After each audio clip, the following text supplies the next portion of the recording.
how safe we feel is crucial to our health and happiness. When we feel threatened or traumatized, our bodies undergo a massive... Our guest today, pioneering neuroscientist Stephen Porges and his son Seth Porges, a journalist and science communicator, explore how our nervous system shapes stress, safety, and connection through their work on the Polyvagal Theory. Sharing ideas from their book, Our Polyvagal World, they reveal how tuning into our body's signals can help us manage anxiety, build resilience, and create deeper human connection. When we use the word safe, what are we actually talking about there? The real point is our nervous system's definition of safety doesn't coincide with society's definition of safety. We live in a world that isn't just stressful, it's almost optimized for stress. So this reactivity to be under a state of defense is not our default. Our default is to be a loving, compassionate, trusting species. When we feel out of control, when we feel unsafe, our bodies will do almost anything they can to get us out of that state. When we feel safe versus when we feel threatened or traumatized, our bodies undergo a massive physiological shift that basically just changes how everything in our body operates. And only when we feel safe is our body able to enter a state that is conducive to health, growth, restoration, happiness, sociability, creativity, productivity, and all the other things we love as humans. Let's talk about the word safe then. I want to go deeper into the bigger theory, and I'm kind of fascinated at the psychology and the physiology behind this too. But when we use the word safe, I feel like it's this sort of a bit of an amorphous blog of a word. What are we actually talking about there? Let me grab that one before the orator takes over. Basically, we live in a culture which defines everything outside the body. So we're defined as being safe by crime threats. We go to airports to metal detectors. We go to schools that have metal detectors to, quote, make kids safe. But often these are signals of threat. So the real point is our nervous system is not consistent. Our nervous system's definition of safety doesn't coincide with society's definition of safety. So it's not amorphous. It's the issue is, and now let's dig down and operationalize what it is to feel safe. It's an interesting concept because low in the brain stem, there are these foundational survival circuits. And so when our body goes under a state of threat, all our physiology, all our organs change how they function.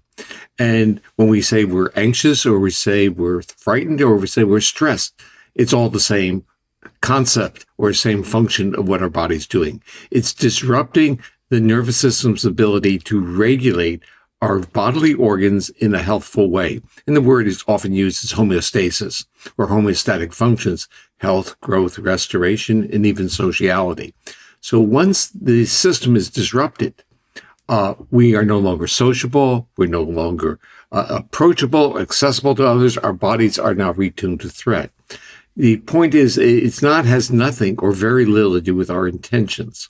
And this is where we get into when we say to people, you should feel safe. Now, it's not a voluntary behavior. The body is either disrupted. So when people feel anxious, we often say, what is making you anxious? Without acknowledging that there's something inside their physiology that is actually locked into a state of threat. And this is really where the theory comes into it. In psychology, we talk about intervening variables. And literally, it's the space between the stimulus and the response. So when we respond to a stimulus, we get a reaction within our body. And that reaction determines our behavioral response to the world. But we often neglect what our body is literally screaming at us. And when we feel these things in our body, the word is called interoception. We feel the body. That is triggering our higher brain structures to get us the hell out of those places. So let me give it to the person who makes words accessible. Let me break this down a little bit. The story of polyvagal theory and the story of this book is really the story of the autonomic nervous system. And to break that down, it's one of those terms where everybody's heard it, but you're in a room and you ask somebody to define it. Very few people will actually be able to. What the autonomic nervous system is, the word autonomic basically means automatic. It's all of our bodily functions, all of our systems, all of our organs that operate without us consciously thinking about it. Our heart does not require, in fact, does not allow us to just say beat faster or beat beat slower. It just does its thing. And the vast majority of bodily systems operate in this fashion, meaning automatically outside of our conscious control. But they don't always operate the same. Sometimes your heart beats fast. Sometimes your heart beats slow. Sometimes you sweat. Sometimes you don't. Sometimes your digestion works one way. Sometimes it works another. And what determines the state in which your entire body operates is this question: how safe does your nervous system judge you to be at any given moment? And our body has, your nervous system has this system that Dr. Porges has coined neuroception, that basically scans the world, takes all available data points, sensory inputs, past experiences, whatever it may be, and basically tries to determine, am I threatened or not right now? And it shifts your entire body via the autonomic nervous system, the functions of basically your entire body, from a state of safety to a state of threat, or vice versa. And this is important because the nervous system can't really do both at the same time, right? Especially back in ancient times, calories, metabolic resources, those were scarce. Your body doesn't have the resources to both help us evade immediate threat, immediate survival, and to put resources towards long-term health, growth, and restoration at the same time. So your body has to make a determination.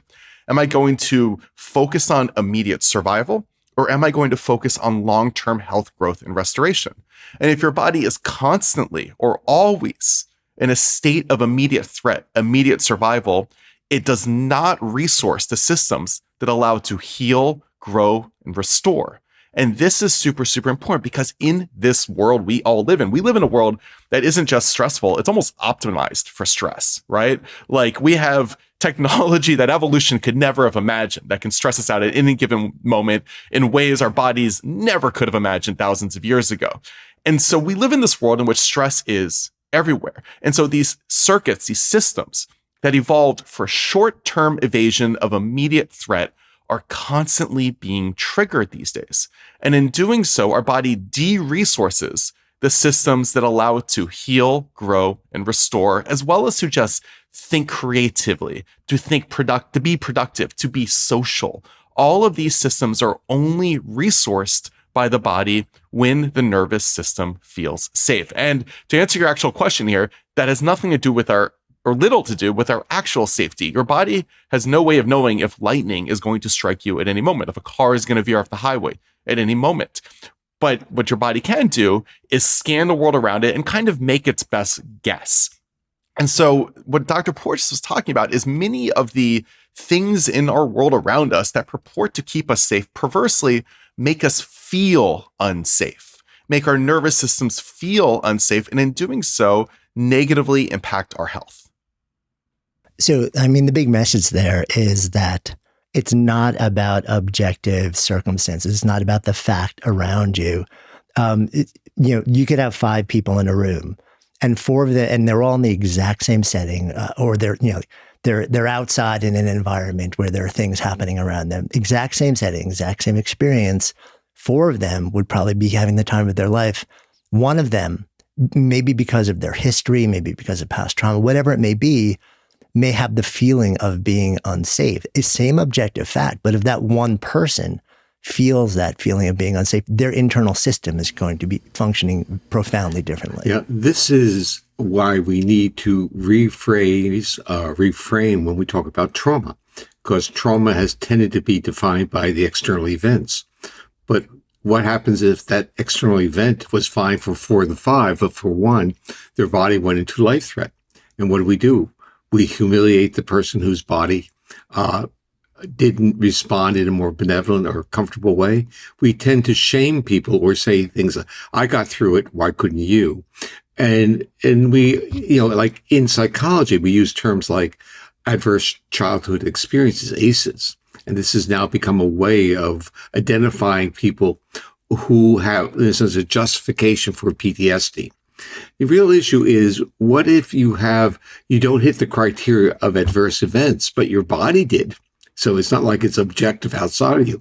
There is an objective measure, but it's not the external environment. It's the physiological response. So it's not this subjective of fuzzy construct. It actually is the physiology has shifted.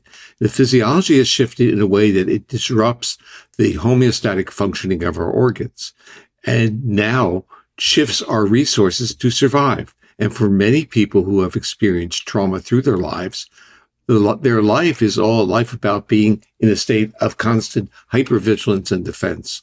And they also have the consequences is not just behavioral and mental health issues. The consequences are irritable bowel syndrome, a lot of bodily function damage, because the feedback loops within the body have been turned off or displaced by the metabolic need to mobilize or to shut down.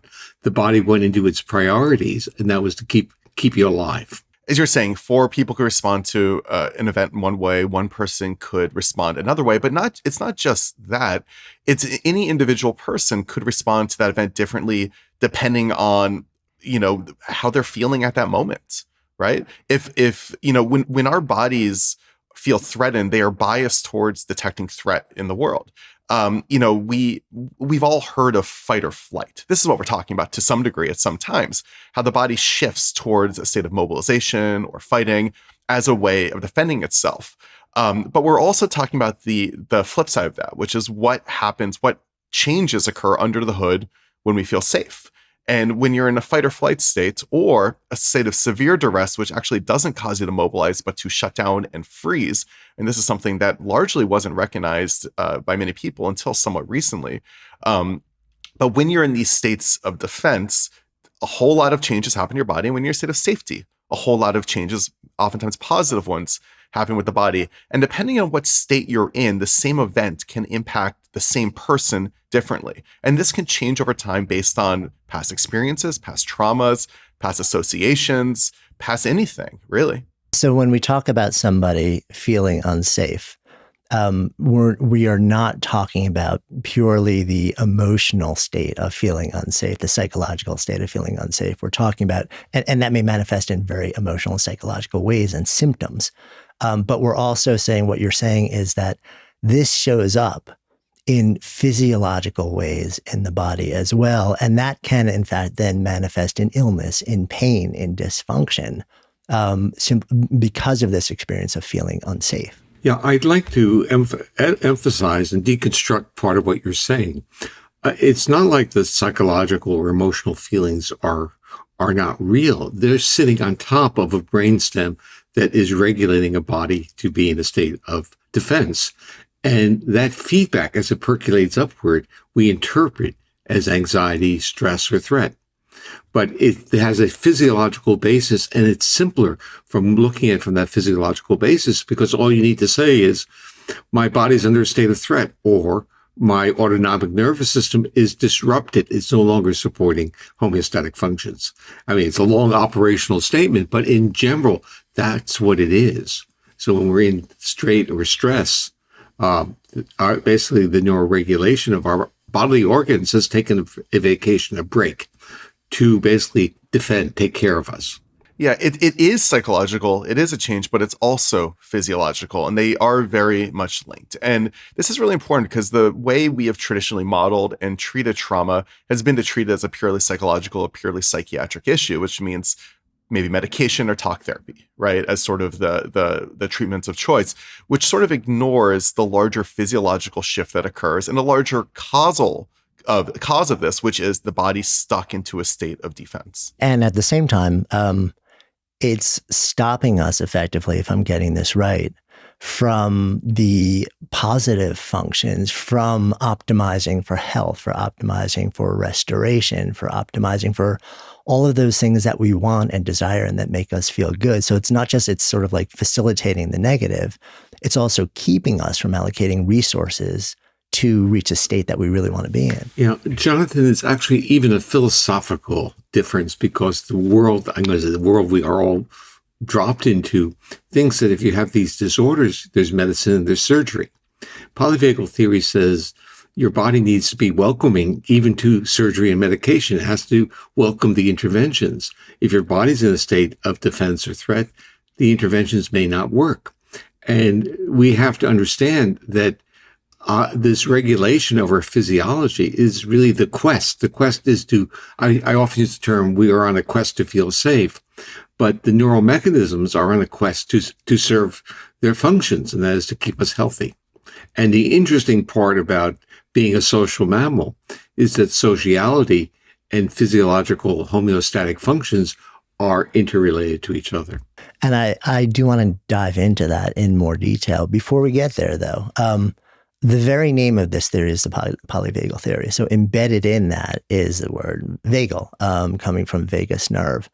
So you've described sort of the function of the autonomic nervous system and how it plays into what we're talking about. But more specifically, there is this thing in all of us called the vagus nerve that is central to what we're talking about here.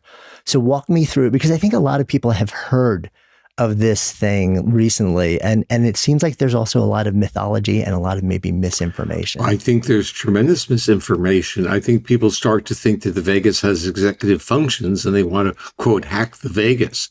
But I want you to think of the vagus not as having intelligence, but really being a wire, a conduit with lots of different wires in it.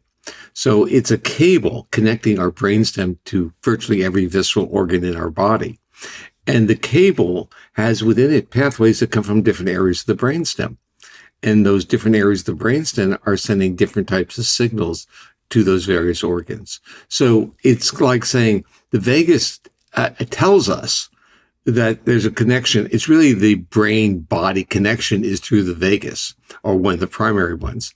The issue is, what can we do when we start to look at that anatomy? And what we start ending up with is, we say the vagus is a conduit, but really the interesting part is, what is the brainstem doing with the information it's getting and sending to the organs? Let's define what the vagus here is first. I think let's back up a little bit. Like vagus is a cranial nerve. It's one of 12 nerves that are called cranial nerves that originate in the brain, and they go to different, very specific destinations in the body that offer very specific functions. So you have the optic nerve, which goes from the brain to the eyes and lets us see, right? It's this direct connection between the eyes and the brain. What makes the vagus different is that instead of having just one primary destination like the eyes, it runs through the entire body, and it connects basically all of our bodily systems and all of our organs in this shared connection. So that when we feel like we're in a state of safety or a state of defense, it's not like our heart acts one way and our sweat glands act another way and our liver acts, everything acts together. This is what gives us an autonomic nervous system. It's what allows our body to act in cohesion. It's like the conductor of the orchestra, basically, the baton that causes everything to work together. So when we feel in a state of safety, all of our body acts in a state of safety. When we feel in a state of threat, all of our body acts in a state of threat. The vagus gives us an autonomic nervous system. And this is super, super important. There has been, as you said, a lot of attention recently paid to the vagus on social media, with people talking about how to hack or tone or do an activate or whatever it is, the vagus, because scientists have known for some time that actually activating the nerve, the vagus nerve itself, it acts as a neural brake. It calms us. It makes us cool, collected. It slows us down, has positive health effects. However, a lot of the attention given in recent times to hacking the vagus has been from this idea of like, hey, maybe pour cold water in your face or do this one little trick and you'll feel better, whatever it is. What polyvagal theory says is, sure, whatever. All that's fine and good. Sure, maybe you'll activate the vagus. But the real trick here, the real thing you should do if you actually want to activate the vagus in a way that is conducive to making us feel safe, that is conducive to positive health, that is conducive to happiness, is actually really simple. It is positive social interaction. Just being around and having conversations, face-to-face talks with people who make you feel safe is the single most effective and best way of activating the vagus. And the reason for this is because the part of the vagus responsible for feelings of safety, the ventral vagus branch, the part of the vagus responsible, it plugs into a part of the brainstem called the ventral vagal cortex that is also, it's kind of a control hub where the vagus plugs into it, as well as the cranial nerves that are directly responsible for social interaction. The cranial nerves that allow us to move our face, to adjust the intonation of our voice, to shrug our shoulders, to actually be an expressive social being. they are kind of commingled in the brainstem with the branch of the vagus that is associated with safety. So when we feel safe, social interaction, the ability for us to be expressive social creatures turns on. And when we act as expressive social creatures, it activates the part of our vagus that makes us feel safe, creating a feedback loop. So let me kind of unpack what Seth said in my turn. Okay, so through phylogeny, which is evolution, there's an interesting journey that takes place in the brainstem in terms of the neurons, the cells from which the vagus controls the heart. We can literally track those through embryology and cross-comparative animals. And what you start seeing is that the journey goes ventrally. So the neurons that slow our heart move from the dorsal area of the brainstem, they move to the ventral area, which is the front part of our body. And there they kind of commingle, like Seth got that story good. They commingle with the nerves that regulate the muscles of the face and head, including larynx and pharynx. So what really happens is that we broadcast our visceral state in our voice and our face. So it's like this, the commingling enabled mammals to signal to another whether their body was in the state of homeostasis or not, really were they safe to come close to or not. So our social behavior, at least what we call social behavior in mammals, was dependent upon the success of that ventral migration.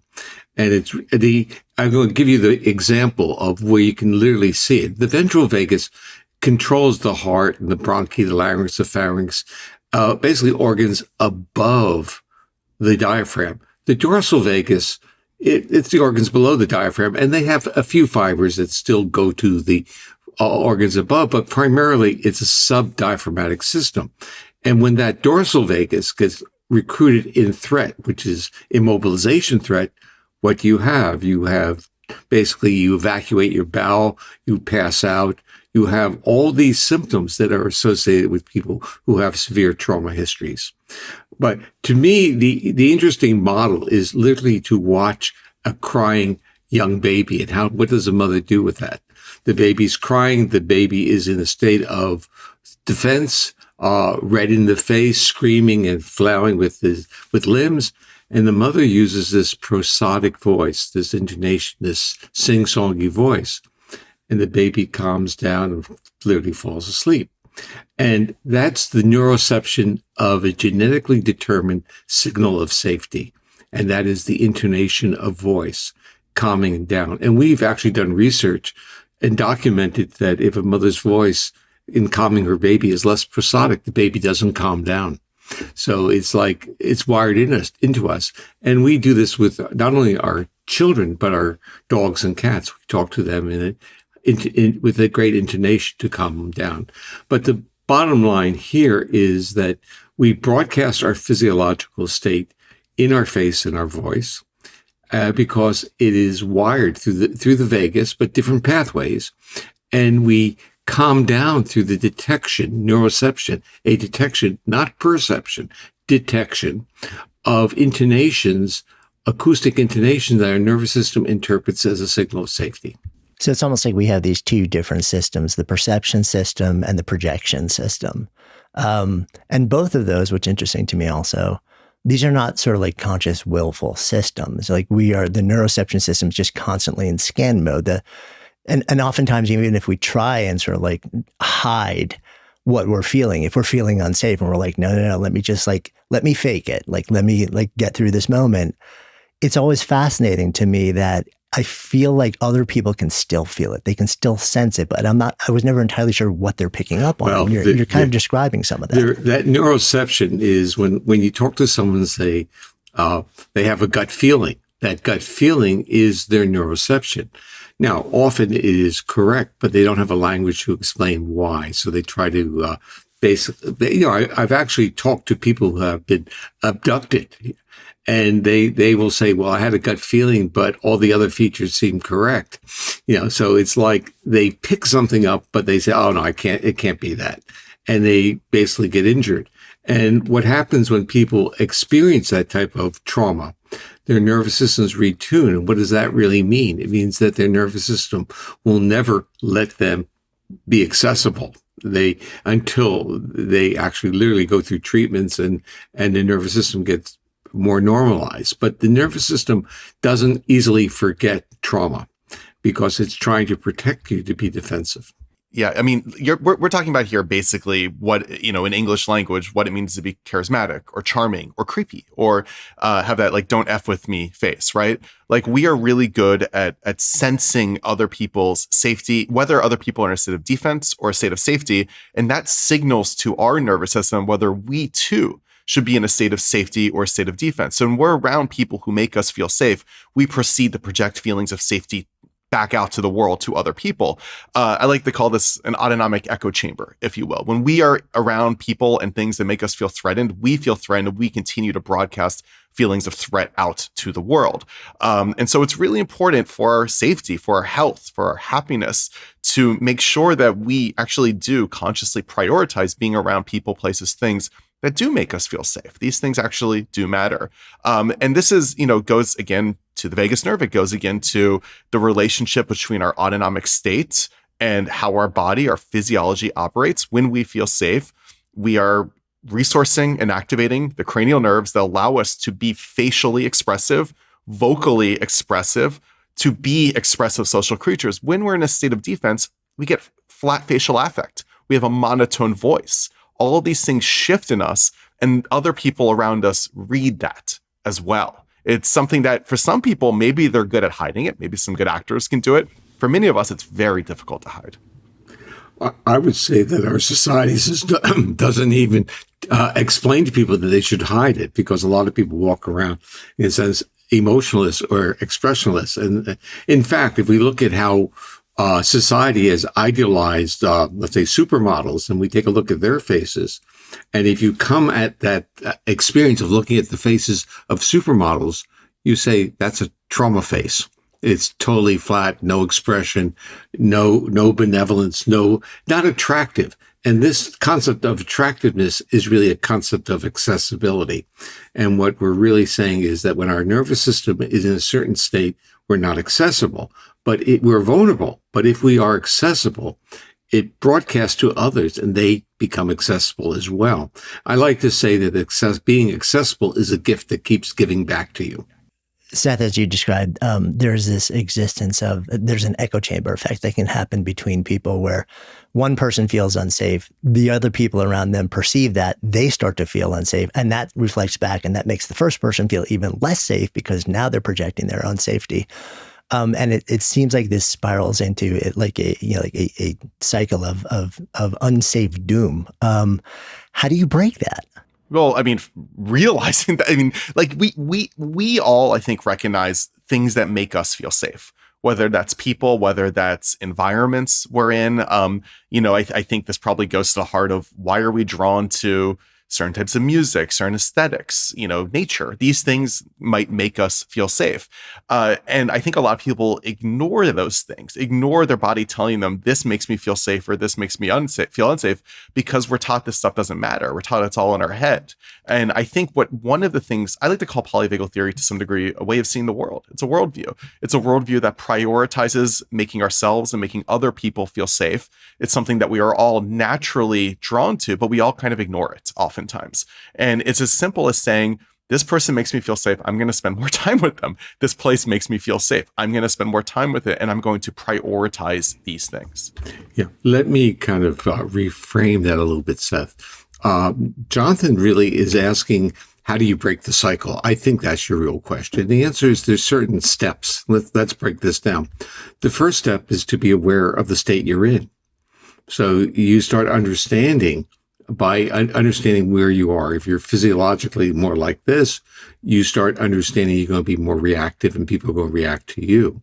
And then you start looking for strategies to change your physiology. And this is a very different priority list than you would in terms of traditional mental health work. The issue is from a polyvagal informed mental health provider, one would say the first thing to deal with is your physiological state, not your narrative. And remember, so much of psychology and mental health therapies have been really about narratives. And the issue is, once we start understanding what our body is doing, our own personal narrative changes, because when we're saying that we're locked in a state of threat and you don't want to be there, you get angry at your body for being there. A polyvagal informed strategy really is to become aware of that and then to start understanding what that has done for you on the positive level. It's kept you alive. So you see your bodily reactions as heroic attempts to keep you alive. And then you try to get into what I call this complicated negotiation with your body, with your nervous system, in a sense, understanding that certain signals are now signals of safety. Can you give up the defensiveness? So what I've learned from the world of trauma is that signals of safety to those who have experienced severe trauma are signals to the nervous system of vulnerability. So you start, it says, using prosodic voices in the bodies of individuals become like this. But once they feel that physiological, we would call it homeostatic function, more of safety, their narrative is get the hell out of there, because being accessible is being vulnerable. And that's where this whole learning process of your own bodily experiences and triggers, and then titration. And there are a lot of forms of psychotherapy. Somatic experience is one of them, where there's this concept of pendulation or titration of the triggers or the signals. And polyvagal theory would support that notion. Your body needs to understand that the triggers are transitory and you need to resolve them, and they're not really life threat, although your body may interpret them to be. Yeah. And you're talking about breaking the cycle here. We live in a world in which a lot of us feel anxious. A lot of us feel threatened pretty much nonstop. Things like a vibrating cell phone, traffic, what's on the news, all of these things can kind of, social media feeds can conspire to make us constantly feel under threat, constantly anxious, constantly unsafe. And those feelings of unsafety, those feelings of threat, those feelings of outrage, they can be addictive. When we feel threatened, we are engaged in things. We will doom scroll through social media. We will keep staring at the news. We will be doing these things. And in many ways, especially in a world in which content is sort of dictated by algorithms that only pay attention to how engaged we are, not the way these things make us, whether these things make us feel positive or negative, just pure engagement. The world is in many ways optimized to make us feel unsafe, because feeling unsafe equals engagement. It equals attention. It equals focus. It equals these things that advertisers and social media companies and politicians might actually want from us. And I think it's important to understand that, so that, the conscious part of us, because we are still really smart, we're a smart species, is able to recognize this and understand, okay, you know what, maybe I'm going to put down my phone. Maybe I'm going to create boundaries. Maybe I'm going to do these things to kind of create buffers against a reality that is designed to constantly make us feel unsafe at all times. The part, even if we think about academic world, which I'm very familiar with, or we think about normal workplace, productivity is really the bottom line. And our culture thinks of productivity as more movement. How do you get more movement? Well, you mobilize the people, you frighten them, you reward them, you threaten them. And that's the culture we're in, whether it's academic or whether it's industry. And when we want to be problem solvers, which is really who we really are, or whom we really are, we need not to be in states of threat. We need to be able to be in a calm physiological state that now enables us to access those higher levels of our brain for problem solving. And that gets distorted when we're in states of threat. And just think about all the models that we have in our educational system, in our work environment. It's always evaluative. What happens even when we go see a physician? It's all evaluative. It's all threat related. Yeah, I mean, that really is the touchstone of so much of the human experience at this point. Interesting, Jonathan. The part that I like to emphasize is that our own evolutionary history prepares us for a different type of life. And that I use the term claiming our evolutionary heritage. We have the onboard tools to be safe with others. So this reactivity to be under a state of defense is not our default. Our default is to be a loving, compassionate, trusting species. It's really paradoxical. We're not a default threat machine. That's we inherited the threat machine. It's low in our brainstem. It's evolutionarily old, but we inherited a newer modification of those systems. So we can use mobilization for play, dancing, and we can shut down in safety, and we call that moments of intimacy. So all these things have been remodeled by this remarkable new brain that evolved with social mammals. And the operating environment that we find ourselves in, which to a certain extent becomes increasingly predatory to sort of like these systems. So this is you're forcing a question, and that is, can a society be polyvagal informed? And the answer is hypothetically. The issue is we have to shift our goals from, in a sense, collecting more, acquiring more stuff, to greater creativity. So we have to shift values, creativity, problem solving. We're this wonderful species that is benevolent to others and amazingly creative when not in states of threat. When you describe social interaction as really one of, if not the primary way to help us come back to a place of calm, to find safety again, and then you reflect on the state of not just the last 3 years, where I think everybody looks at the last 3 years and they say, well, there was incredible amounts of isolation, of loneliness. But this is not a new problem, actually. I think a lot of people look at the last 3 years, but the reality is, if you looked at research that was coming in the decade before that, levels of people reporting loneliness and not having a single best friend, being isolated, they've been ratcheting up for a lot longer than that. So I wonder how, not just the state of the world, not just the state of actual risks and global pandemic and all these different things, but just this pervasive, long growing sense of isolation and loneliness has been affecting our systems and also making it harder and harder for us to actually hit that reset button. I would totally agree, but step back for a moment and look at where we've come from in terms of the people around you, in terms of all of us bring a transgenerational trauma to the table. I mean, that's the immigration pattern of the United States. And if they weren't immigrated, there is trauma for those who were originally from here. The issue is that we carry with us a narrative of tentativeness of interacting with others, that we're going to get hurt.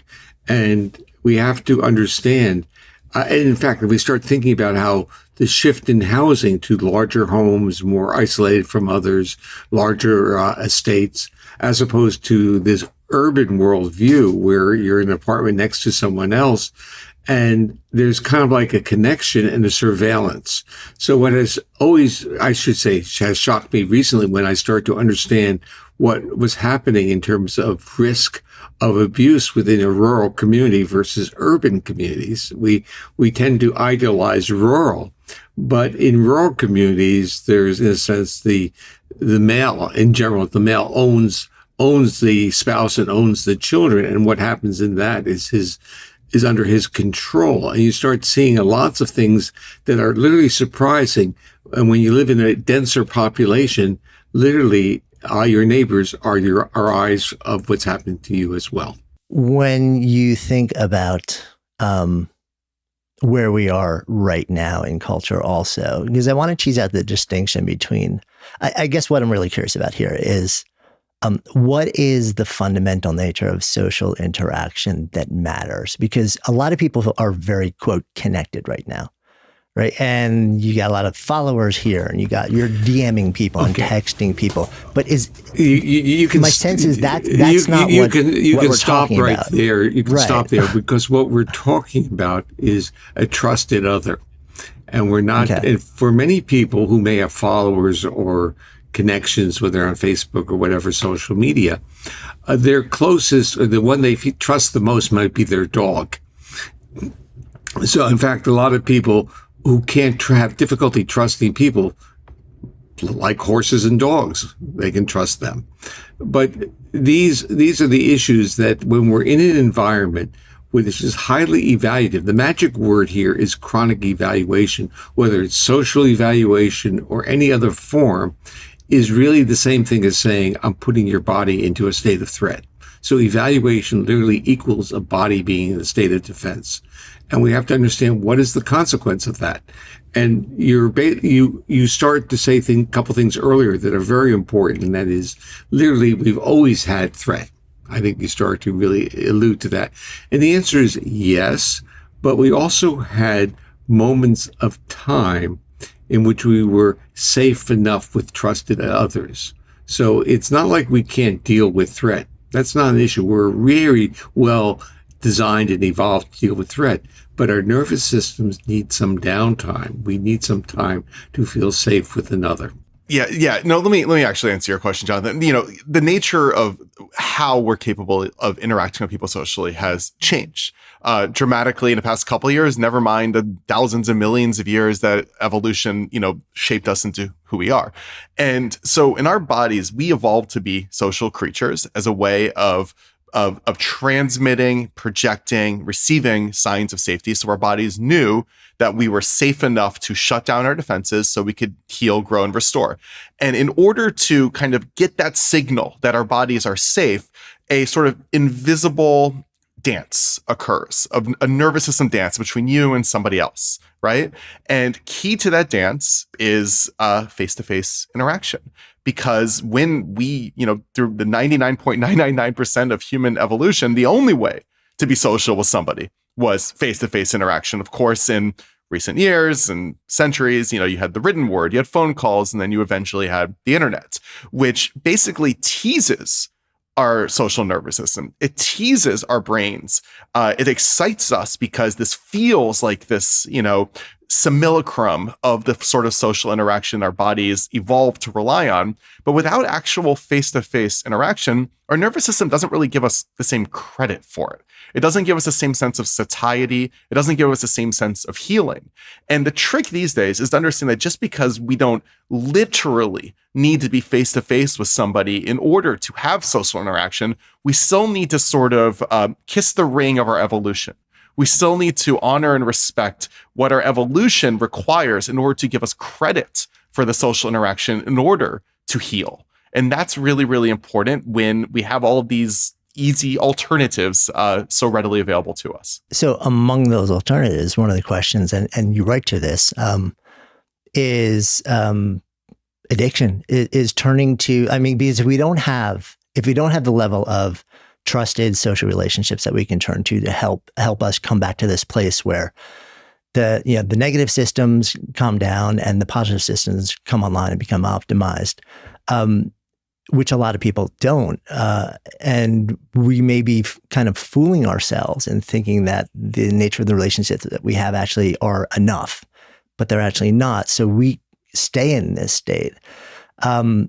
We need to then try and cope in different ways. And it sounds like one of the things that you explore is the notion of the relationship of this state and people turning to substances as an alternative way to just try and get through the moment.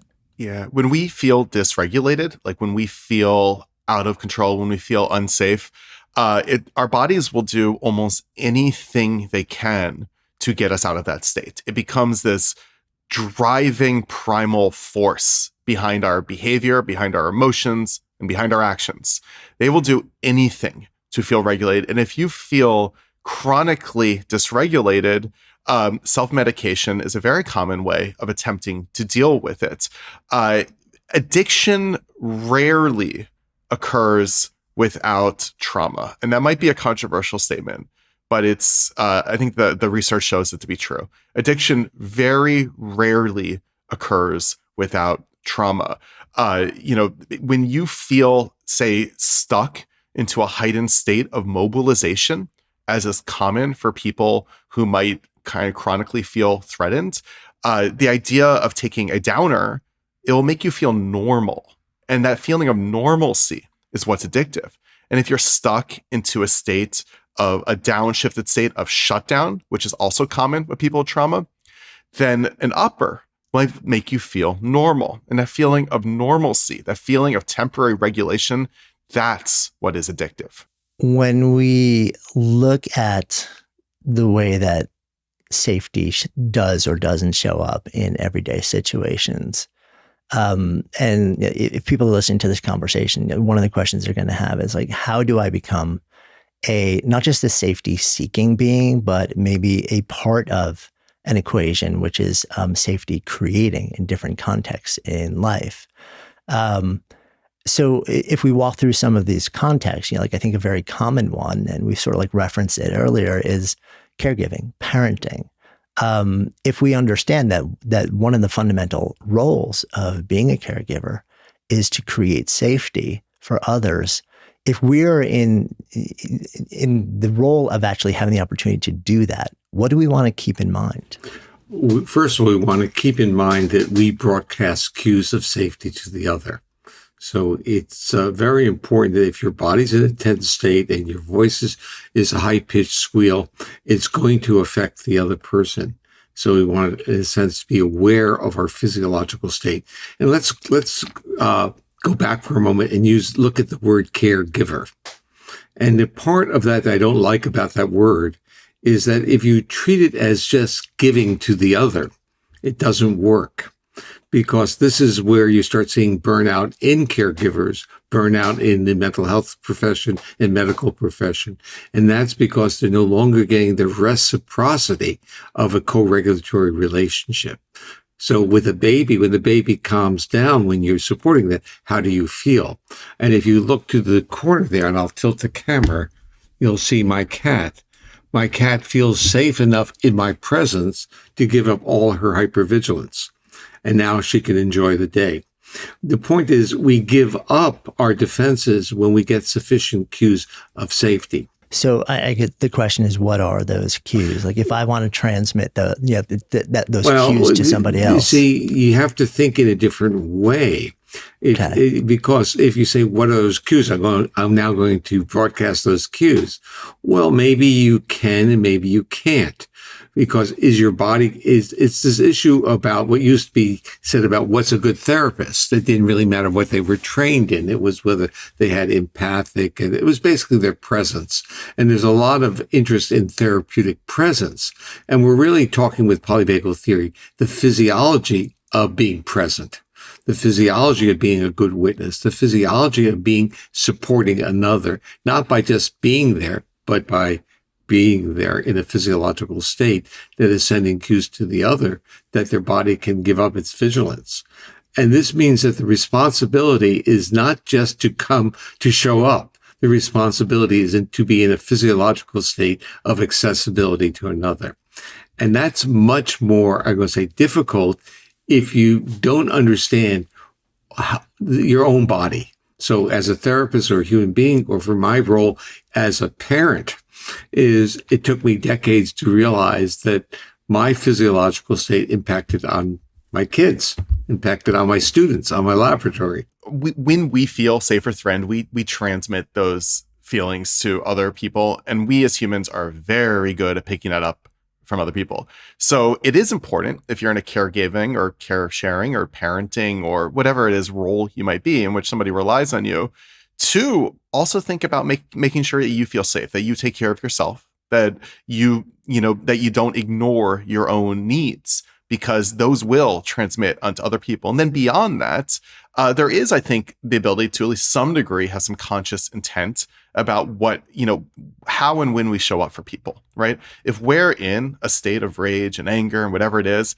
maybe that's not a good time to be around somebody who's relying on you. You can kind of shield them from that to some degree, and then thinking about when you talk to them, when you're around them, are you listening? Are you vocalizing? Are you being expressive? Are you doing all of these things? Are you engaged in the invisible dance of the nervous system we call co-regulation, in which you are projecting feelings of safety to other people, understanding what those feelings, what those actions are, what are those cues that they pick up?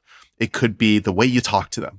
It could be, just being engaged, listening, non-judgmental. All of those things make other people feel safe. It could be the environment you're in with them. Are you in a calming place or one that riles you up and makes you feel unsafe and is full of loud noises and bright fluorescent lights? All of those sorts of things, right? All of these things matter. And there is, I think there's two parts to this. One is the innate, unchangeable fact of whether or not you yourself feel unsafe. That is going to some degree be projected to people. But then there's people out there who are remarkably good at shielding their children from their own struggles. And their children may not know until they grow up what their parents went through while they're raising them. And I commend those parents for having the conscious intent and wherewithal to understand the way they may be impacting their kids at certain points and shielding them from that to some degree so that their kids can feel safety, even if the parent themselves doesn't always feel safe. Let me elaborate. And this is what Seth is really describing: a parent with a resilient nervous system, a person who can, in a sense, change the setting. And even though there's a lot going on, can be accessible to the child or to the spouse. Now, let's flip back into as if there's a lot of therapists on board and they want to learn to be co-regulatory of their clients. And the issue is maybe it can't be manualized in the way that a lot of therapies are taught. Maybe we have to have a better understanding of what we bring to the therapeutic setting, or what we bring to every interaction.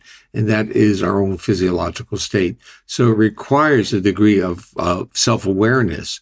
And that may not be part of a lot of the trainings or the developmental sequence that we as human beings go through on our journey of sociality and education. And so we know when we're young that some kids are marginalized and some are engaged, but we never deconstruct it and say, well, those that are marginalized, they may not be sending the same signals to others. So polyvagal theory starts off by it being a theory of explanation. And then with the brilliant therapists, it becomes an understanding that they take to develop methods to shift those physiological states. So, from my perspective, my job was merely to explain how and why these systems work. And I've sat back and learned from the brilliant therapists out there, especially those working in the world of trauma, and their clients. Their clients have taught me so much about that recovery of feeling safe enough. And the word is not safe, but safe enough to be comfortable in the arms of another. Yeah, I mean, it's interesting also because the way you describe it, on the one hand, part of my brain is saying, well, it would be increasingly difficult to help somebody feel safe in your presence if you felt personally unsafe. But then part of what you're saying also is that you can also develop a skill set around being able to present in a certain way where that person still feels safe, even when you're dealing with your own stuff. But there's got to be a cost to that also. Yeah, what I'm saying is you become aware of your own and you move into another space. It's like if you're going into surgery and what is it that you want to do? You don't want to be in a state of fright. When you go into surgery, you want to have a positive visualization. So people might think of their wives or their kids that kind of enable them to be welcoming, even to drastic interventions.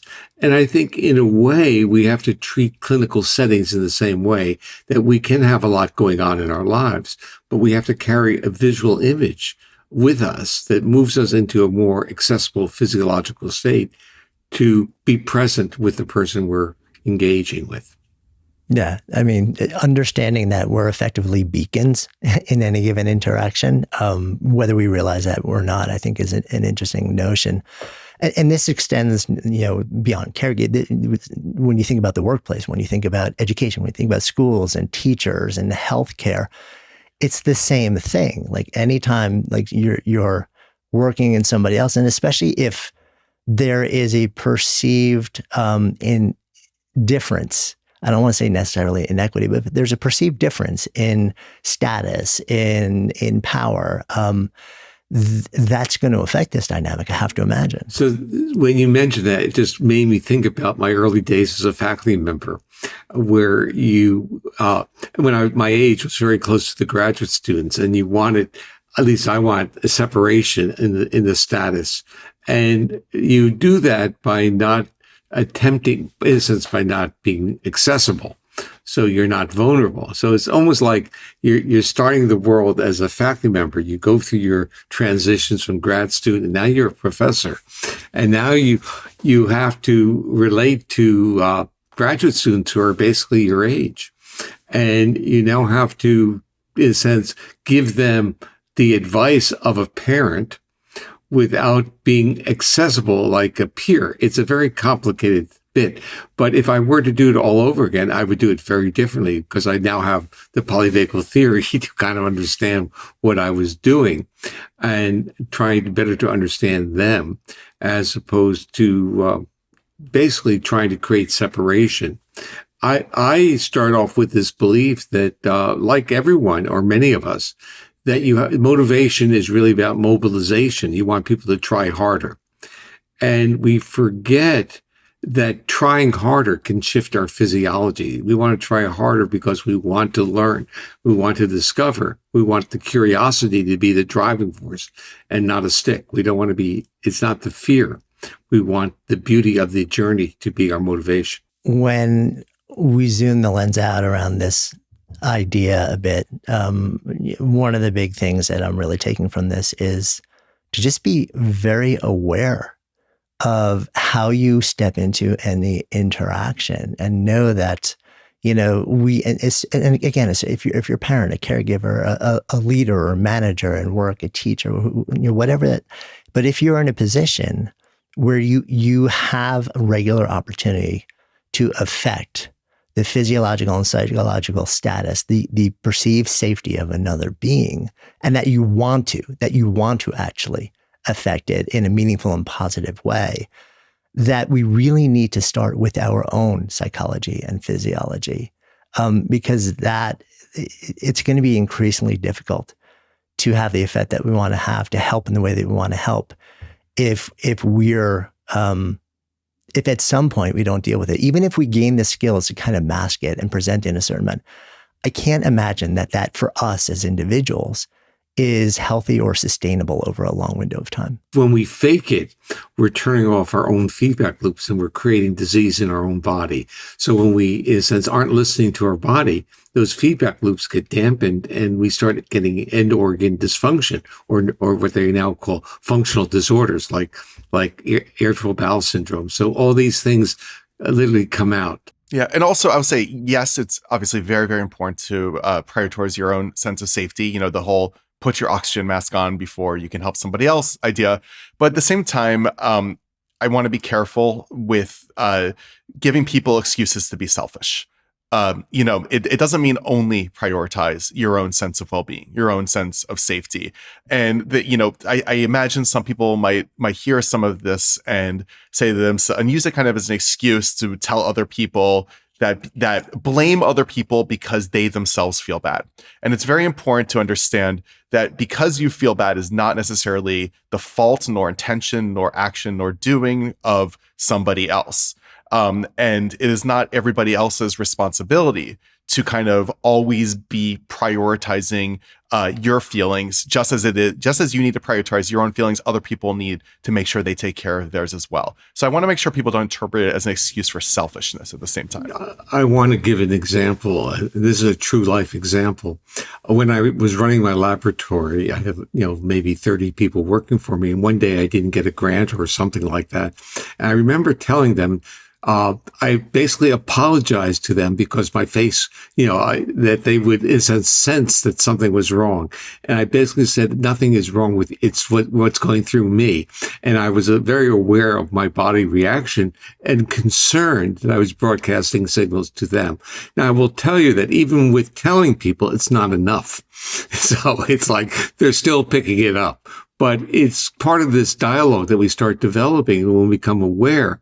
And I was aware that I was changing under that state, but I also had the sense of the responsibility in my leadership role of the impacting on others. It's interesting as you're describing that. And at this instant, I speak a fair amount, and at some point when I was like learning and training, and one of the things that I was taught was, stories are a really important thing that connects us, and it's compelling and often useful to tell a story that is personal and vulnerable, and when there is a bit of a hero's journey, or when there is struggle, when there's challenge that is in the middle of it. But there's a line, and this is how it was described to me, which was that you can tell the story in a powerful and a real and an open and honest way, but you can't ever do it in a way that makes the audience feel unsafe. Because the moment that you do, no matter how compelling the story is or riveting it is, even if it's a great outcome, it's over. Like they're no longer there with you. And they may even themselves start to feel unsafe and completely tune out the experience. This was the issue in writing the book, because all my good friends and colleagues who write about trauma use a formula. They talk about their clinical experiences. And then as consequences, a lot of people read those clinical experiences in those books. And now I'm going to give to Seth what happens. Yeah, well, I mean, oftentimes if you're reading that and you yourself have been traumatized, it can make you feel unsafe while you're reading the book, and it can be something you may not necessarily finish, or you may not be open to the wisdom within.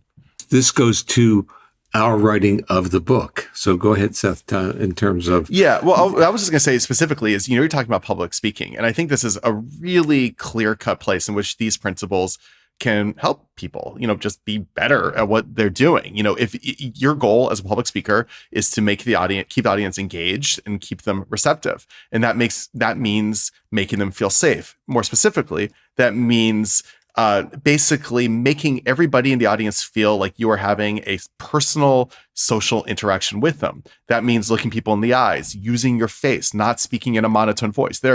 Public speaking is something that some people are very good at and some people are very bad at. And we start thinking about what are people who are good at doing and what are people who are bad at doing differently, it becomes very apparent and very polyvagal, honestly. Like if a good public speaker is able to make everybody in the audience feel like you are talking directly to them. You are having a lot of rhythm and intonation with your voice. You're making eye contact with people. You're perhaps asking questions of the audience. So it feels like a two-way social interaction. You're not just going into a monotone monologue. Yeah, but Seth, I was handing you the talking stick because of the dialogue I had with you about the draft of the book, which you had some of your friends read it, and they gave you the feedback that they couldn't finish the other books on trauma, but they could finish this one. So I want you to kind of describe that little experience. I think there is there are some many great books about trauma written out there. I think though that also the publishing industry tends to kind of want to put things through this sense of, okay, here has to be these stories and narratives to kind of like carry you through. And oftentimes in books like this, then becomes like clinical case studies or clinical experiences.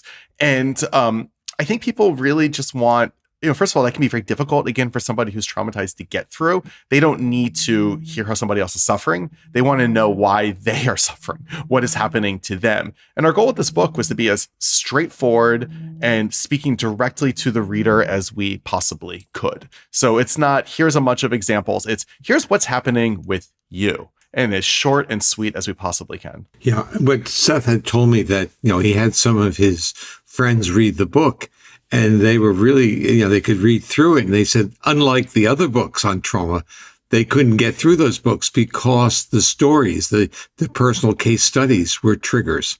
And we wanted to make sure that we weren't triggering the reader. And this was interesting even in scoping the book and outlining it, because editors want those stories. And we didn't want any of those types of stories put into the book. I mean, it's an interesting quandary. But, at the end of the day, the ultimate goal is always like, how do we be most of service to the people who are saying yes to giving us our time with this? It feels like a good place for us to actually come full circle in our conversation. So I always wrap with the same question. So I'm going to ask both of you, in the container of Good Life Project, if I offer up the phrase, to live a good life, what comes up? Be safe, project feelings of safety to other people and be safe to yourself. So my view is that the only way to optimize the human experience, which is the term I use, is to enable your body to feel safe. So we're at the same place. Thank you. If you haven't yet subscribed to the show, it would mean the world to me if you took just 2 seconds to tap on that subscribe button. It helps us grow our Good Life Project community and continue creating the best possible show that we can for you. And it ensures you'll never miss an episode.